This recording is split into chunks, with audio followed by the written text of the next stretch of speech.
우리 성경 말씀 누가복음 16장에 있는 말씀 보겠습니다. 누가복음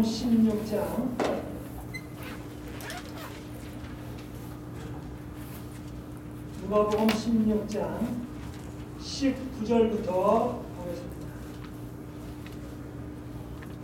누가복음 16장 19절부터입니다. 한 부자가 있어 자색 옷과 고운 베옷을 입고 날마다 호화로이 연락하는데 나사로라 이름한 한 거지가 헌대를 앓으며 그 부자의 대문에 누워 부자의 상에서 떨어지는 것으로 배불리려 하네. 심지어 개들이 와서 그 헌대를 하고 이에 그 거지가 죽어 천사들에게 받들려 아브라함의 품에 들어가고 부자도 죽어 장사되매 저가 공부에서 고통 중에 눈을 들어 멀리 아브라함과 그의 품에 있는 나사로를 보고 불러가되 아버지 아브라함이여 나를 긍휼히 여기사 나사로를 보내어 그 손가락 끝에 물을 찍어 내 혀를 서늘하게 하소서. 내가 이 불꽃 가운데서 고민하나이다. 잠깐 기도하시겠습니다. 하늘에 계신 하나님 아버지, 오늘 누가복음 16장의 말씀을 폈습니다.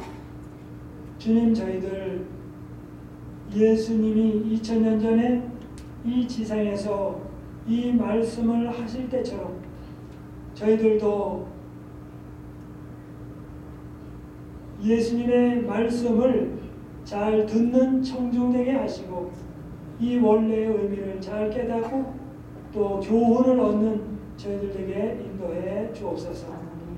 예수님의 이름으로 기도합니다.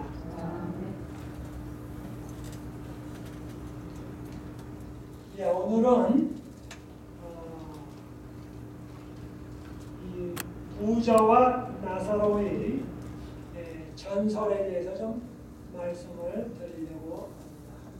그래서 부자와 나사로의 전설. 이 한국에도 꽤 전설이 많이 있습니다. 또 속담도 많이 있습니다. 속담 가운데 하나는 이런 말을 합니다. 옛날 옛적에 그렇게 표현하지 않고 호랑이 담배 피던 시절에 한국의 선교사들이 미국의 선교사들이 한국에 갔을 때 한국 사람이 한참 얘기하다가 호랑이 담배 피던 시절에 그러면 참으로 당황합니다. 한국의 호랑이는 옛날에 담배도 폈나? 그렇게 이 말은 한국의 호랑이가 담배 폈다는 얘기가 아니라 옛날 옛적에 라고 하는 표현입니다. 그 다음에 한국의 금강산 설화 가운데 이런 게 있습니다. 뭔 의미냐면 포수가 사슴을 쫓아왔습니다. 그러더니 사슴이 막 도망가다가 나무꾼을 만나가지고 살려달라고 했습니다. 그래서 나무꾼이 숨겨줬습니다. 그 다음에 이제 포수가 지나갔습니다. 그러고 났더니 사슴이 뭐라고 말하냐면 이 은혜를 내가 어떻게 잊겠냐. 그러면서 뭐라고 얘기하냐면 내가 은혜를 입었으니 좋은 걸 내게 해주겠다. 저쪽 산 너머로 하면 좋은 맑은 우물가가 있는데 가서 가만히 기다리면 하늘에서 선녀들이 내려올 거라. 그래서 선녀들이 와가지고 주위를 둘러본 다음에 아무도 없으면 거기서 옷을 벗고 날개도 벗고 목욕을 할 거라. 그래서 목욕이 끝나면 옷을 입고 깃으로 된 날개를 입고 하늘로 올라갈 거라. 그래서 잘 지키고 있다가 옷을 하나 감추라고. 그러면 다른 사람들은 다 올라가야 되고 한 선녀는 못 올라갈 것이고 그러면 그때 그 선녀에게 나가서 길이 어딘지 가르쳐주고 집으로 인도한 다음에 가장 예쁜 선녀와 결혼해서 살아. 이 이야기를 들은 나무꾼은 너무 기분이 좋았습니다. 결혼하는데 어떻습니까? 하늘에서 내려온 선녀와 결혼합니다. 그런데 한 가지 조건이 있습니다. 아이를 셋 날 때까지 옷을 보여주면 안 됩니다. 셋 날 때까지. 그래서 만약에 셋 낳기 전에 보여주면 안 됩니다. 그런데 그 선녀가 이제 결혼해가지고 남아놓고 아이를 하나 낳고 둘 낳았습니다. 근데 자꾸만 그 옛날에 기술로 된 그 새기까지 된 거, 그 옷이 보고 싶다고 했어요. 그래서 어느 날 정 보고 싶다 그러니까 그걸 보여줬습니다. 그러니까 입어보는 척 하더니 아이를 이쪽에 하나 안고 하늘로 날아가 버렸습니다. 그래서 사슴이 가르쳐준 그 복을 잃어버렸습니다. 여기에 두 가지 교훈이 있습니다. 첫째는 말 못하는 짐승이라 할지라도 사랑을 베풀면 뭡니까? 은혜를 갚는다. 두 번째입니다. 사슴이 아이 셋 낳을 때까지 가르쳐주지 말라고 그러는데 옷 보여주지 말라고 하는데 보여줬어요. 그 약속을 안 지켰어요. 그래서 들어온 복이 날아가 버렸습니다. 그래서 뭐예요? 약속은 지켜야 된다. 그 다음에 뭐예요? 은혜를 베풀면 늘 그게 온다. 라는 교훈을 가르쳐 줍니다. 근데 이 이야기는 진짜로 하늘에서 선녀가 내려온다는 이야기가 아닙니다. 이런 이야기는 저 베트남이나 다른 나라에도 많이 있습니다. 그런데 오늘 왜 제가 이 이야기를 드리냐면 여기 예수님께서 누가복음 16장 19절부터 31절에 있는 이야기는 유대 나라에 당시에 있던 전설입니다. 그래서 유대인들이 예수님이 이 전설 얘기할 때 아무도 그게 뭡니까? 라고 묻지 않았습니다. 왜요? 물을 필요가 없어요. 다 아는 얘기예요. 그래서 예수님이 어떤 거는 무슨 비유를 든다라고 말씀하시고 그러는데 그 말씀도 안 하시고 이야기를 하셨습니다. 그런데 오늘날에 와서는 사람들이 이 이야기를 들으면 뭡니까? 이게 진짜가 아닌가 보다. 이렇게 생각해가지고 이 이야기를 가지고 사람이 죽으면 음부에서 고통당하고 어떤 사람들은 아브라함의 품에 들어가고 그렇게까지 심지어 생각합니다. 그래서 세월이 많이 바뀌어서 그렇게 됐습니다. 그래서 오늘 저는 이 시간에 성경을 공부하는 방법을 좀 말씀을 드리려고 합니다. 그래서 성경을 공부하는 방법 가운데 여러 가지 방법이 있지만 신학생들은 이렇게 공부합니다. 이제 마태, 마가, 누가, 요한복음을 공부하려면 어떻게 공부하냐면 신학생은 당시의 유대나라 정치, 경제, 사회, 문화, 철학을 공부합니다. 그 다음에 옛날에 유대나라를 다스린 나라가 헬라가 다스렸기 때문에 헬라의 정치, 경제, 문화, 사회, 철학을 또 공부합니다. 그 다음에 로마 나라가 와서 식민지를 삼았기 때문에 로마 나라의 정치, 경제, 사회, 문화, 역사를 또 공부합니다. 이제 그렇게 그것은 배경으로 공부하고 그 다음에 두 번째로는 뭐냐면 유대 나라의 문화 형태가 어떤가를 쭉 또 공부합니다. 그리고 나서 이제 성경을 공부합니다. 그러나 모든 분들이 다 그렇게 할 수는 없습니다. 그래서 첫 번째 여러분에게 말씀드립니다. 이 이야기는 당시의 문화요 사회의 편만에 있던 이야기입니다. 그래서 어떤지는 사람들이 얘기할 때 교파마다 다른 나라 만나면 이 이야기는 그 얘기가 아닌데 하고 한참 옥신각신하게 됩니다.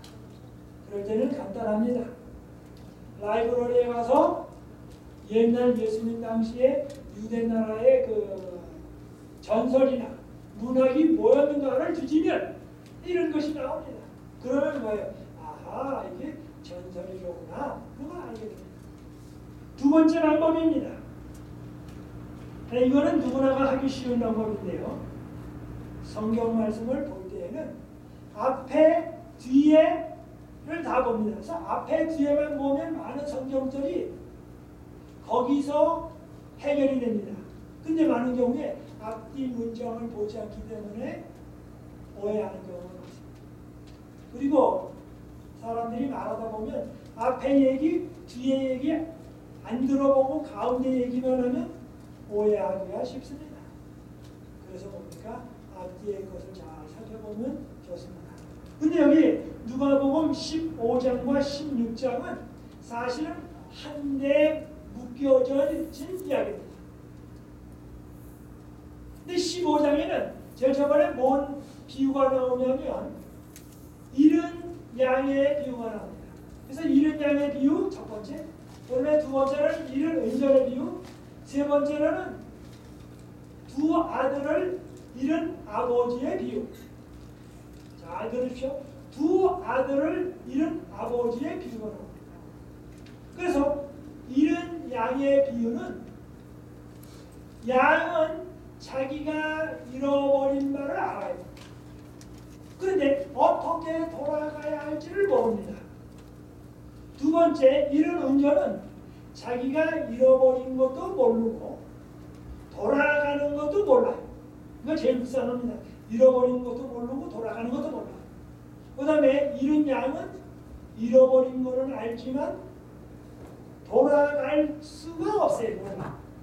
그 다음에 세 번째, 탕자의 비유가 얘기하는데 사실은 아버지가 두 아들이 있었는데 큰 아들은 집에서 있지만 아버지를 진심으로 사랑 안 하면서 섬기기 때문에 마음적으로는 잃은 아들이고, 집 나간 아들은 실제로 집을 나가서 잃어버렸어요. 그래서 그 아버지는 두 아들을 잃었습니다. 그런데 그 아들, 집 나간 아들은 나갔다가 나가는 것도 알고 또 돌아오는 법도 알아요. 그래서 스스로 돌아왔어요. 그래서 이 세 가지 비유를 통하여 정말 어떻게 구원받는지, 주님이 사랑하시는지를 가르쳐 줬습니다. 15장. 그 다음에 이제 16장 1절부터 18절까지는 예수님께서 청지기 비유를 말씀하시는데 진짜로 아주 충실하게 행한 청지기 비유를 얘기합니다. 아주 잘했다. 그래서 예수님이 칭찬했어요.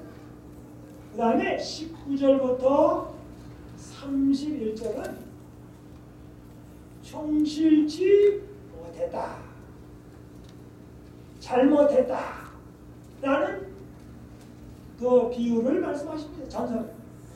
그래서 15장에는 세 비유, 16장에 두 개의 비유를 말씀하고 계십니다. 그래서 16장 19절부터 31절은 15장 16장의 결론입니다. 그래서 이제 이걸 어떻게 해석할지는 이렇게, 아하, 예수님께서 지금 5개의 비유를 얘기하시는구나. 그래서 이게 비유가 여러 개 있으면 그 중에서 뭡니까? 하나만 진짜고 나머지는 비유고 아닙니다. 전부 이게 비유 덩어리로 있는 것입니다. 우리가 내과에 가다가 이렇게 이제 건너가는데 징검다리가 있습니다. 그래서 여기 돌아나, 여기 돌아나, 여기 돌아나, 이렇게 돌아 있습니다. 그러다가 중간에 돌이 하나 없어요. 그 다음에 또 조금 떨어져서 또 돌이 있고 저쪽 그대로 끝납니다. 그러면 뭡니까? 아하, 중간에 돌이 있었는데 물이 불어가지고 그 돌이 하나 떠내려갔구나 하고 합니다. 그렇게 해서 사람들이 합니다. 또 천문학자들은 하늘을 관찰할 때 이렇게 별이, 달이 있습니다. 그러니까 지구에 달이 있고 또 화성 뭐 이런 것들을 봅니다. 보면서 뭡니까? 중간에가 약간 이상하면 아하, 뭔가 이상하네 하고 또 연구를 합니다.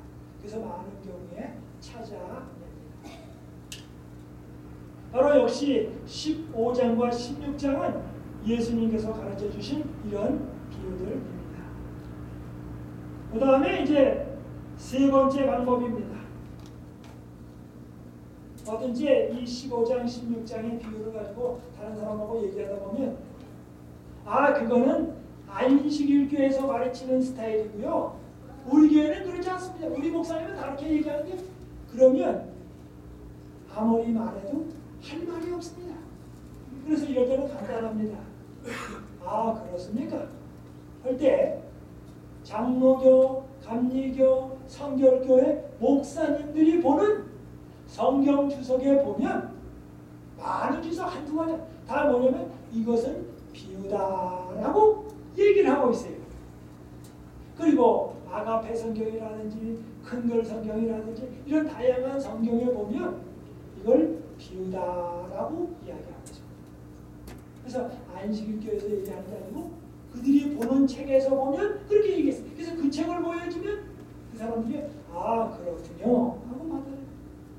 그런데 어떤 것은 같지가 않을 수가 있습니다. 그러면 그때는 어떻게 해야 하는가? 이제 내용을 좀 보기 전에 그냥 같이 읽어가면서 좀 보겠습니다. 19절입니다. 한 부자가 있어 자색 옷과 고운 베옷을 입고, 자색 옷은 겉에 입었습니다. 그리고 고운 베옷은 속에 입었습니다. 옷을 잘 입었습니다. 날마다 호화로이 연락하는데 아주 잘 지냅니다. 20절입니다. 나사로라 이름한 한 거지가 헌대를 앓으며 그 부자의 대문에 누워 부자의 상에서 떨어지는 것으로 배불리려 하네. 근데 나사로라 하는 사람은 거지입니다. 지금 거지는 박지는 안 받고 현금을 주고 1달러 주면 내가 거지인 줄 아냐고서 싫어합니다. 1불 줘도 뭡니까? 내가 거지인 줄 아냐고. 적어도 3불, 5불 아침 식사거리는 줘야지 1불 줘서 되냐고. 그래서 막 야단을 칩니다. 그런데 거지가 헌대를 앓으며, 그런데 약도 못 바릅니다. 그 부자의 대문에 누워 있습니다. 왜냐면 그러면 부자가 들락날락하면서 양심에 꺼려서 밥 안 줄 수가 없죠.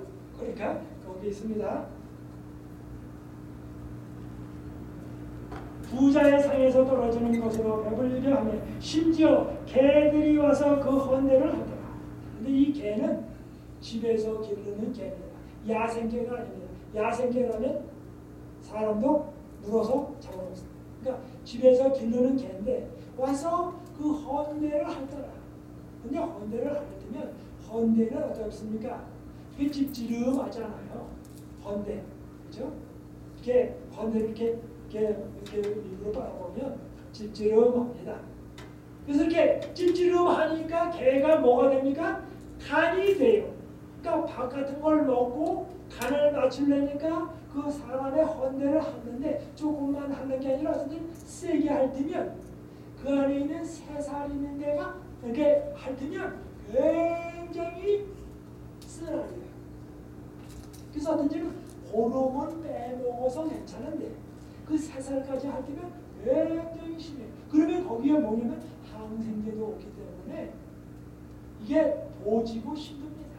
그런데 이 상태가 그렇습니다. 22절입니다. 이에 그 거지가 죽어 천사들에게 받들려 아브라함의 품에 들어가고.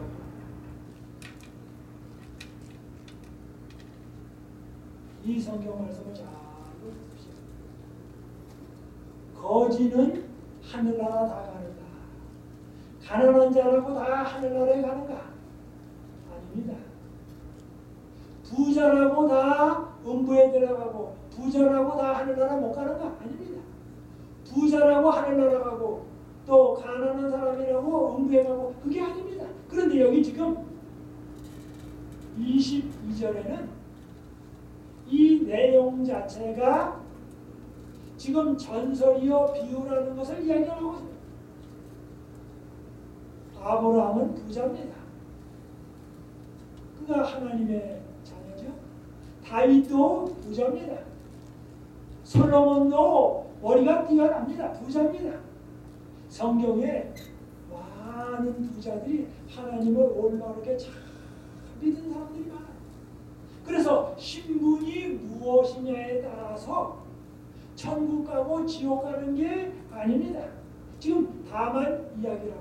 내 유대 나라에는 왜 예수님이 이 정서를 들었냐면 유대 나라에는 그런 풍습이 있었습니다. 부자다 그러면 부자가 된 이유가 뭘까?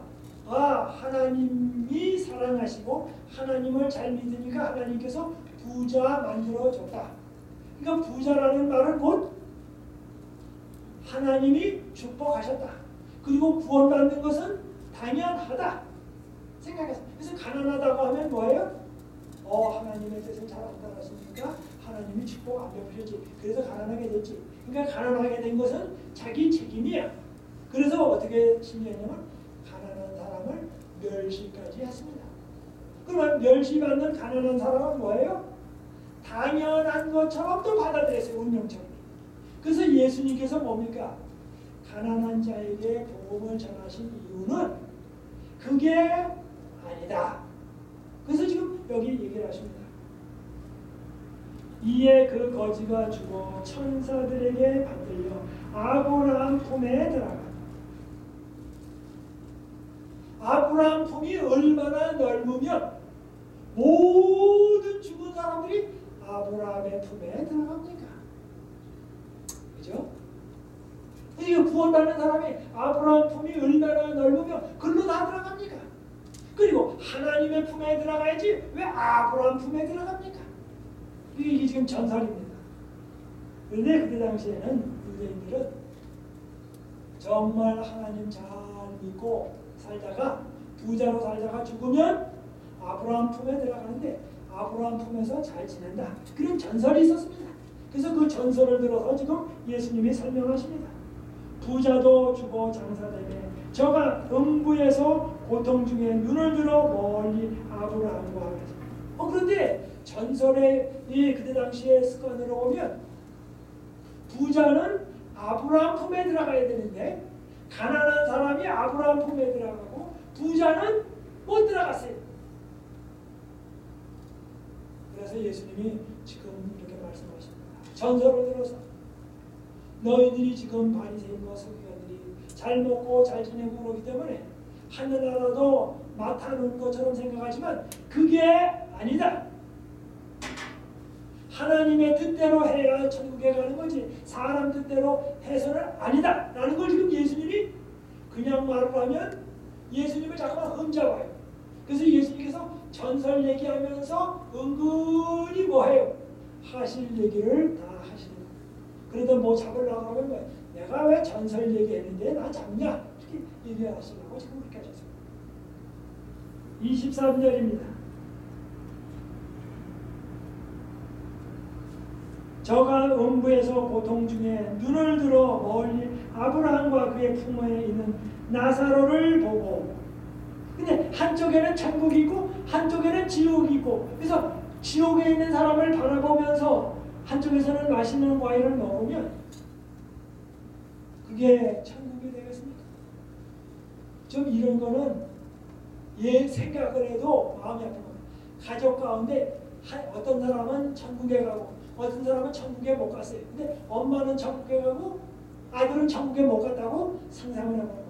근데 아들이 뭐냐면 지옥에 있어가지고 엄마 나 지금 너무 괴로워. 그러면서 엄마 먹는 거 좀 남겨둬가지고 날 좀 줘. 이렇게 하면서 하루 이틀 아니고 100년 1000년 있으면 그 천국에 가고 싶은 분 얼마나 돼요. 그런 천국 싫어요.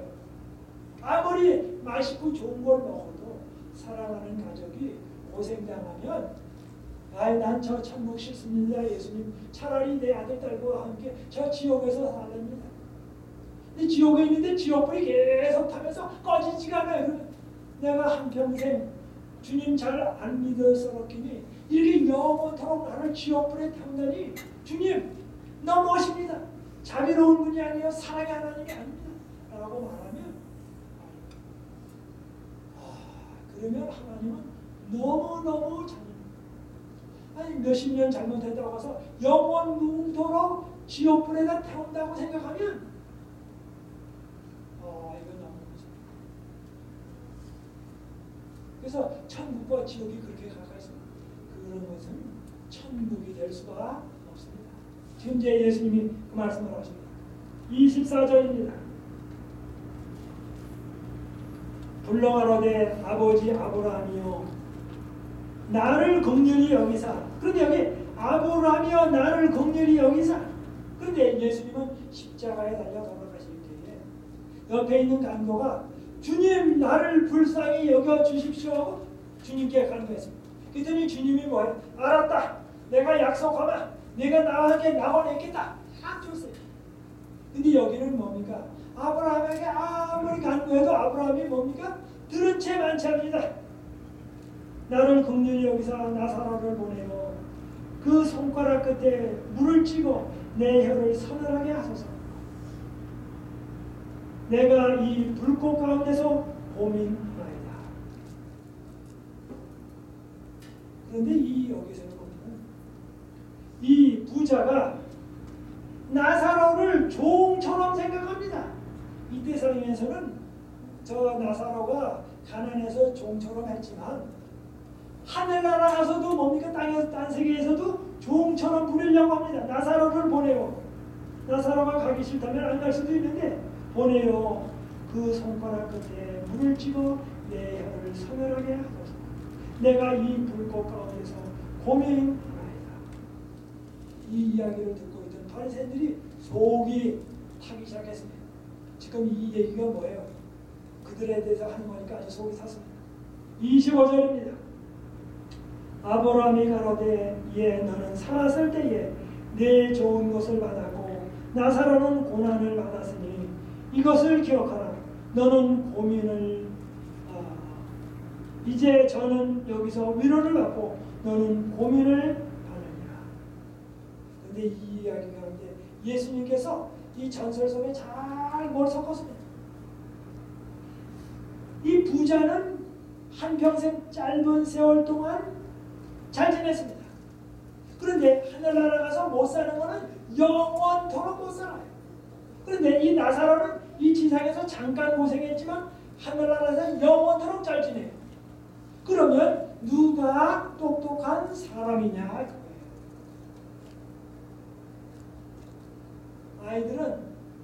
아이들한테 아이스크림 받을래? 1000불짜리 수표 가질래? 그러면 아이들은 4-5살밖에 애들한테 1000불짜리 수표하고 아이스크림 주면서 어느 걸 자 택하라 딱 그러면 뭘 택할 겁니까? 아이스크림 택하죠. 당연합니다. 근데 1000불짜리 보면 아이스크림이 뭐예요? 100개가 보이지 않습니다. 아이들. 그런데 30살, 40살 된 분들이 아이스크림 택하고 1000불 안 택한다면 그건 좀 어리석어요. 그래서 예수님께서 지금 뭐라고 할까? 너희들도 뭐해요? 머리가 있는 사람 되라! 하고 지금 얘기해요. 그러면서 바리새인과 서기관들에게 뭐해요? 너희들 왜 아이스크림 같은 거 택하냐? 지금 그렇게 얘기하셔요. 그 다음에 이렇게 말합니다. 26절입니다. 이뿐 아니라 너희와 우리 사이에 큰 구렁이 끼어있어. 큰 구렁이 끼어있어. 여기서 너희에게 건너가고자 하되 할 수 없고 거기서 우리에게 건너올 수도 없게 하느니라. 중간에 있어가지고 안 된다는 거죠. 그래서 뭐예요? 인간 세상에서 한평생을 올바르게 안 보냈으면 두 번째 기회는 안 주어진다 그 말이에요.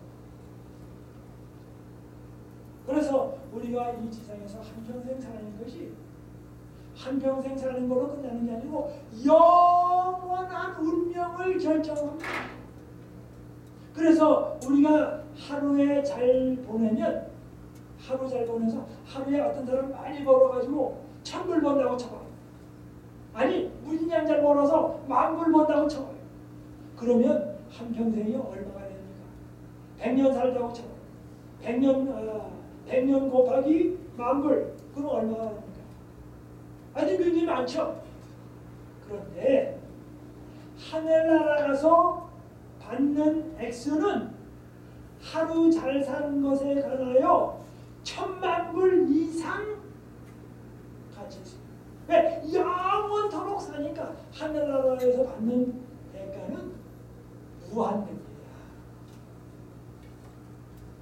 그래서 이 세상에 살면서 적당히 살고 그래서 조금 이익 보는 것 같지만 하나님의 뜻대로 살면 마지막 7장대도 무사히 넘어가고 주님과 함께 영원히 살고 영원한 생명 보험, 재산 보험 모든 거 들어오는 거랑 마찬가지입니다.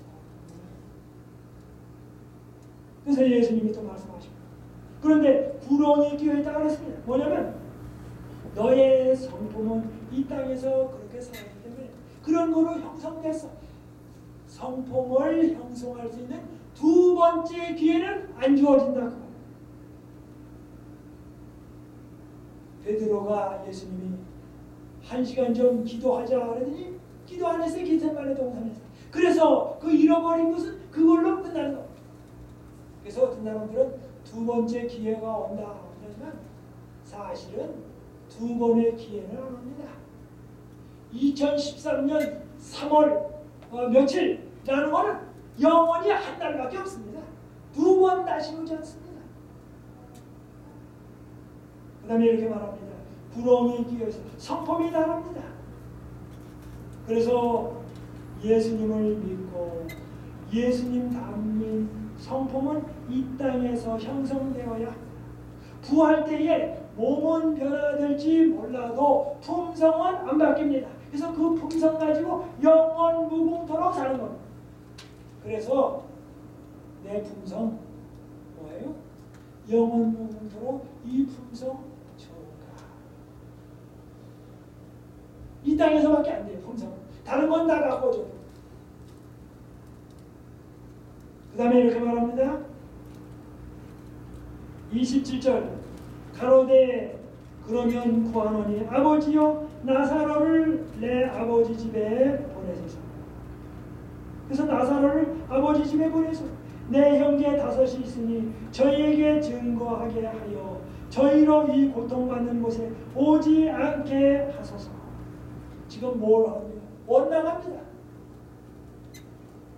내 형제들한테는 얘기해 주십시오. 나는 뭐예요? 지금 충분한 정보를 갖지 못했습니다. 그랬더니 뭐라고 얘기하는지 나옵니다. 29절입니다. 아브라함이 가로되 저희에게 모세와 선지자들이 있으니 그들에게 들을지니라. 모세와 선지자. 그러니까 창세기, 출애굽기, 레위기, 민수기, 신명기서와 사사기 그리고 쭉 가서 말라기서까지 구약 성경. 오늘날 우리는 신약 구약 성경이지만 그때 당시에는 구약 성경밖에 없었습니다. 즉 성경이 있으니 하나님의 말씀이 있으니 하나님의 음성 안 들었는데 하나님이 직접 말씀하시는 데서 안 들었다면 누구 보낸다고 듣겠냐.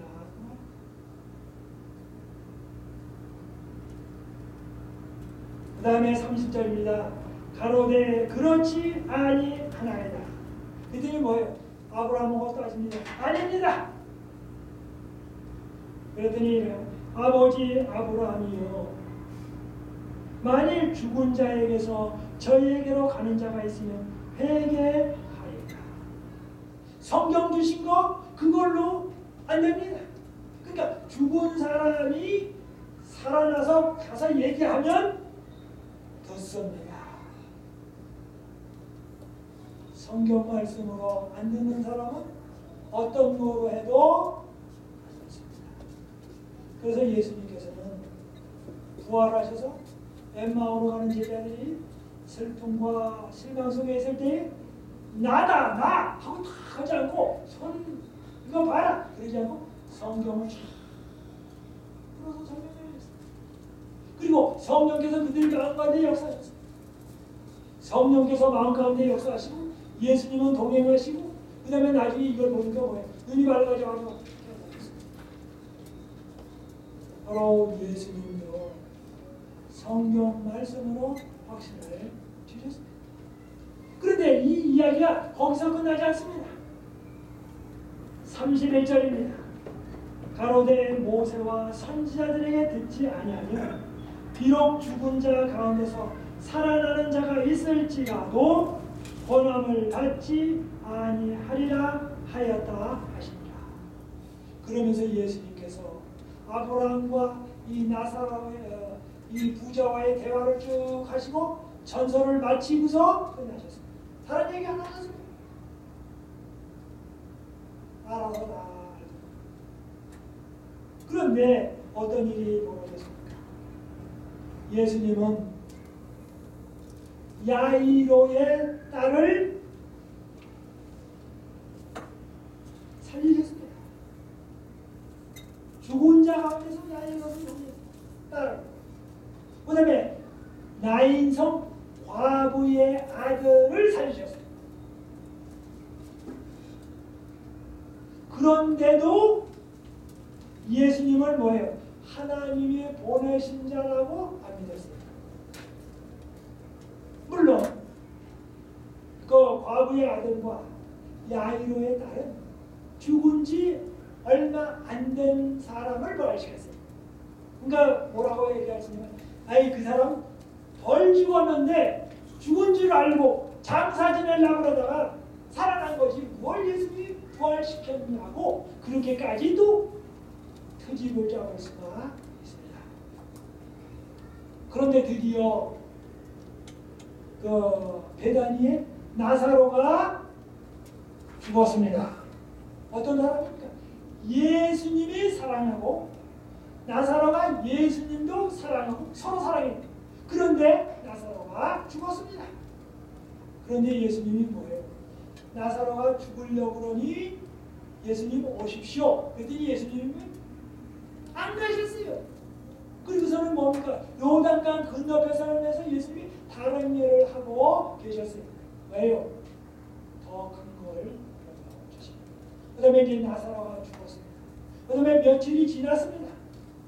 그런데 유대파라 성서에는 며칠이 죽은 다음에 며칠 안 됐으면 이렇게 하나님을 잘 안 믿는 전설이 있어가지고 귀신 같은 것이 돌아다니다가 돌아올지도 모른다. 그런 희망을 조금씩 가지고 있었어요. 하나님을 잘 안 믿는 사람들이. 그래서 그게 아주 완전히 끝날 때까지 며칠 지나서 뭐예요? 그 희망이 절망으로 바뀔 때까지 기다리셨어요. 그다가 이제 절망이 돼버렸어요. 그래서 마르다와 마리아가 뭐예요? 예수님이 오신다 할지라도 다른 건 다 할지라도 며칠 지난 나사로를 살린다는 것은 생각조차 할 수 없어요. 그런 상태가 됐어요. 그럴 때 예수님이 가셨습니다. 그러면서 뭐예요? 가서 예수님 보는데 그렇게 슬픈 것 같지가 않아요. 예수님이. 아니 예수님이 이렇게 무정할 수가 있나? 평상시와 똑같아. 그들이 뭐예요? 무덤에 가보자. 아이 썩은 나는 냄새 나는데 뭘 무덤에 가시려고 그래. 오시려면 진짜 오시지. 이제 원망이 좀 섞였어. 그러나 예수님이 하려니까 무덤에 갔어. 그들이 뭡니까? 예수님이 돌을 굴려라. 예수님 냄새 나는 거 그만 죽어서 이제 장사 지냈으면 되지. 그것도 뭐 자연스럽게 그것도 돌을 굴려서 돌려고 하십니까? 저 안 봤습니다. 돌을 굴려라. 예수님이 말씀하십니다. 나사로야. 그런데 여기서 예수님께서 무덤을 향해서 뭐예요? 죽은 자야 나오너라 그랬으면 아담 하와 때로부터 아담과 하와 모든 사람이 지구에 빡빡하게 걸려요. 그래서 예수님이 뭐예요? 나사로야. 딱 한정을 줬어요. 그 다음에 예수님께서 뭐예요? 다른 사람들한테 나사로야 나온다. 예수님께서 나사로 보고 뭐냐면 천당에 가더니 나사로야 천당에 그만 있고 내려와라 천당에서 그러잖아요. 그 다음에 지옥 가더니 나사로야 지옥에서 올라와라 그러잖아요. 그 다음에 예수님께서 그러면 나사로가 천당에 갔다가 내려와서 예수님 나 천당에 잘 있는데 왜 내려오라고 했습니까? 나 싫습니다. 그럴 수도 있어요. 예수님은 나사로야. 그런데 어떤 일이 벌어졌을까? 여기 31절에 뭐라고 합니까? 죽은 자 가운데서 살아날지라도 나는 자가 있을지라도 뭐예요? 권함을 받지 아니하리라.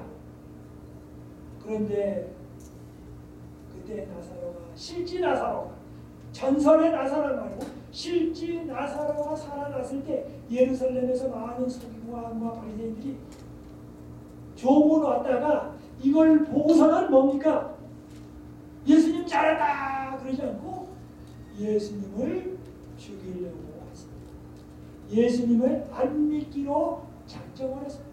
그리고 사두개인들은 왜 죽은 자의 부활이 없다고 하는데 예수님이 죽은 자를 부활시켰으니 자기의 교리를 망가뜨렸어요. 그러니까 자기의 교리가 안 맞아요. 그러면 뭡니까? 교리를 고쳐야 되는데 교리는 안 고치고 뭐해요? 예수님 죽이려고 했습니다.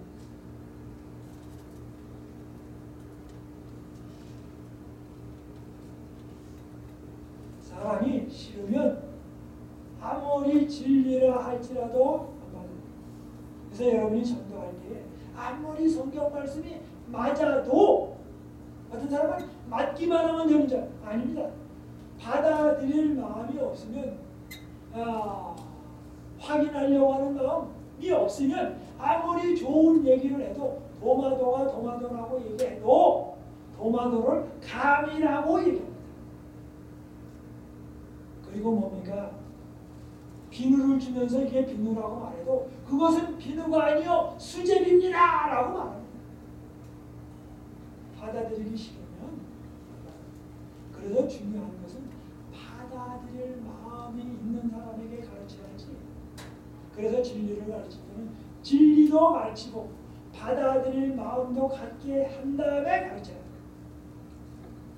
바로 나사로를 살리셨습니다. 예수님도 죽이기로 사두개인들은 결정을 하고 그 다음에 살아난 나사로도 또 죽이려고 했습니다. 왜? 나사로가 살아있는 한 자기들의 교리가 틀렸다는 것을 알겠다. 여기서 이야기는 끝나지 않습니다. 예수님을 나사로를 살린 예수님을 십자가에 못 박았습니다. 그런데 사람들이 생각하기에 예수님이 살렸지만 살리는 예수님을 죽여버리면 죽은 자가 어떻게 죽은 자가 부활하는 다른 사람이 부활시켜야지 스스로 부활한다는 건 이건 생각할 수가 없어요. 그래서 예수님을 못 박아서 죽이고 그 다음에 예수님이 죽은 다음에 뭐예요?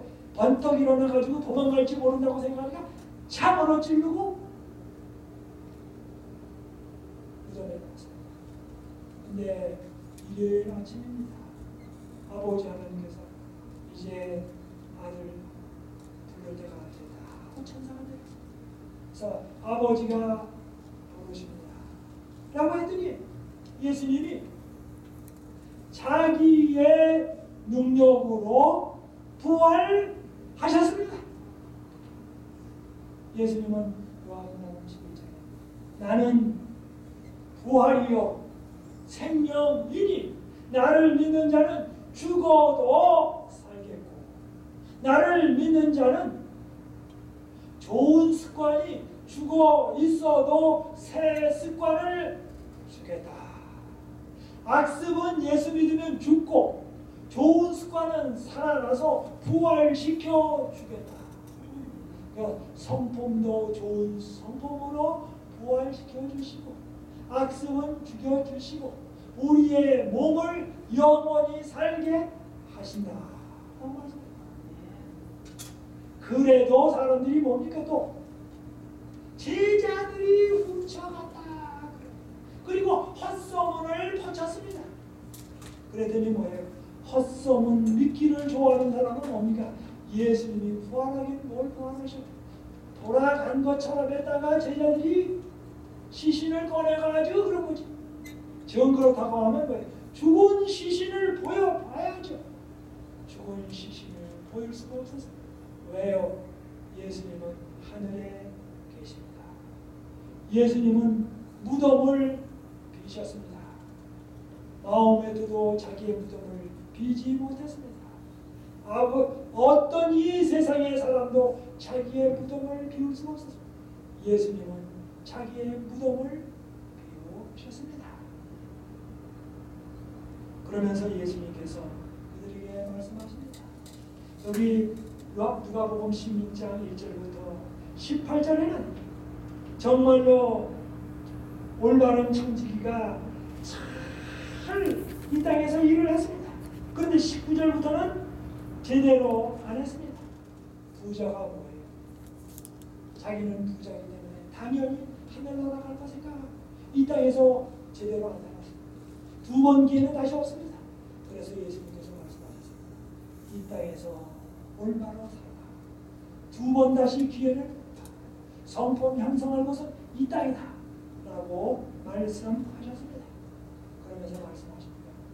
이 땅에서의 기회를 잘 선용하라고 말씀하십니다.